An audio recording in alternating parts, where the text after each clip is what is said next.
This is a tricky high-altitude gravel pass a few kilometers northeast of Dullstroom with lots of stones, deep ruts and steep inclines.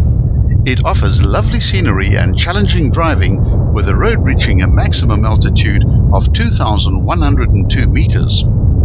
At 12.5 kilometers, it's much longer than the national average, and although the gradient is a pleasant 1 in 28, the steepest section occurs at the 6 kilometer mark and has gradients as steep as 1 in 6.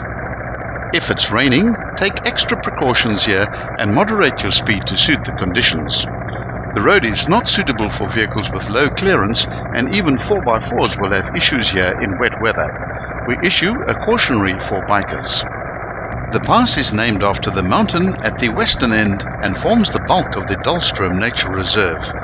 There are two distinct peaks in this area, and the southern peak is the larger one, aptly named Groot Zuikerboschkop. The smaller Klein Zuikerboschkop lies 20 kilometers to the northeast, just to the left of the R540. This is primarily a farming access road, and the 12.5 kilometers traverses the properties of three big farms. They are from east to west, Kruisfontein, Morgenzon and Palmitfontein. The pass starts at the staggered junction with the alternative gravel road, which forms an easterly route to the R540, starting at Dullstroom and ending at Klein Zuikerboschkop, well north of Santa.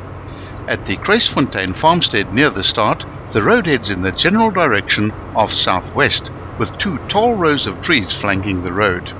There are one or two tricky corners along this 3-kilometer climb, and when negotiating the big U-shaped bend at the 1.2 kilometer point, stop and look to your left up the valley of the small river that you're crossing, and you'll count no less than 10 small farm dams occurring in rapid succession over a distance of only 1.5 kilometers. It must surely be a South African record. The view down the valley to the right is of the Linsklip River, where a small waterfall is visible when the river is flowing strongly. Once past the first turnoff to the first of 4 Morgenzon farms at the 3.1 kilometer point, the road levels off briefly for 150 meters, then begins the serious part of the ascent, where you will encounter some very steep gradients with lots of loose stones. Non-4-wheel drive vehicles and motorcycles need to handle this ascent with diligence and care, as loss of traction is a very real possibility even in dry conditions.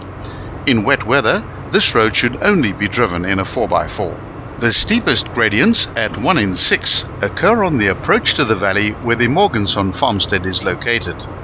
It's easy to get confused here, as there are 4 sets of buildings spread out over 4 kilometers, each named the same, with the largest cluster being the 4th one at the 3.2 kilometer point. There are also many turnoffs on this section of the road, so make sure you remain on the track.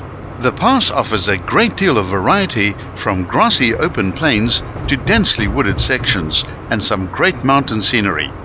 Allow at least 40 minutes to drive the route, as the going is by necessity very slow. The final 3 kilometers over the Palmitfontein farm are essentially flat, and the pass officially ends at the T-junction with the R540 about 6 kilometers northeast of Dullstroom. The village of Dullstroom lies at an altitude of 2,076 meters above sea level on the Steenkampsberg Plateau, an elevated area of about 20 kilometers width. The area extends about 10 kilometers from the south of and 40 kilometers to the north of Dullstroom. The highest point on the South African railway system is reached near the Nederhorst siding at 2,097 meters, 7 kilometers north of Dullstroom. Be sure to watch part 2 of the Groot Zuikerboschkop Pass, which deals with the western half.